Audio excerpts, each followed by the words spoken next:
ഇത് നമ്മൾ മുൻപ് വിചാരിച്ച പോലെയല്ല കാര്യങ്ങൾ പോകുന്നത്. തുടക്കത്തിലൊക്കെ നമ്മൾ കരുതിയത് ഡേറ്റ എൻട്രി, കസ്റ്റമർ സർവീസ്, അങ്ങനത്തെ കുറച്ചുകൂടി സിമ്പിളായ ജോലികളാവും AI എടുക്കും എന്നല്ലേ? അതെ, റിപ്പീറ്റേറ്റീവ് ജോലികള്.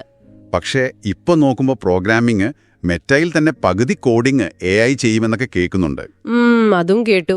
അതുപോലെ വൈദ്യശാസ്ത്രം, ഇത്രയും കോംപ്ലക്സ് ആയ ഉയർന്ന സ്കില്ല് വേണ്ട ഒരു ഏരിയയിലേക്കാണ് AI വരുന്നത്.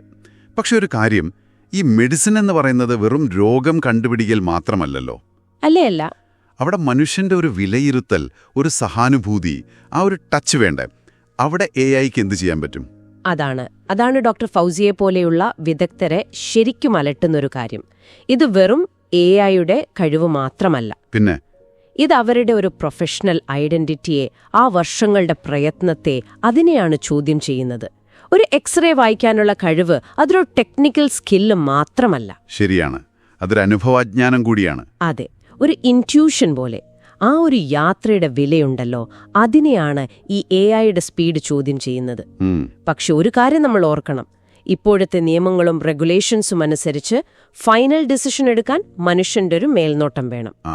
അത് പ്രധാനമാണ്. AI-ക്ക് ഒരുപക്ഷെ ലക്ഷണങ്ങൾ കണ്ടുപിടിക്കാൻ പറ്റുമായിരിക്കും, ഒരു സപ്പോർട്ട് സിസ്റ്റം പോലെ. പക്ഷേ ഒരു രോഗിയോട് ആ രോഗാവസ്ഥയെക്കുറിച്ച് സംസാരിക്കുമ്പം, അവരെ ആശ്വസിപ്പിക്കുമ്പം, ആ ഒരു ഇമോഷണൽ സപ്പോർട്ട് അത് AIക്ക് പറ്റില്ല. ഇല്ല, അതിന് ഇപ്പോഴും മനുഷ്യൻ തന്നെ വേണം. ആ കഴിവ് നമുക്ക് മാത്രമുള്ളതാണ് ഇപ്പോഴത്തെ അവസ്ഥയിൽ.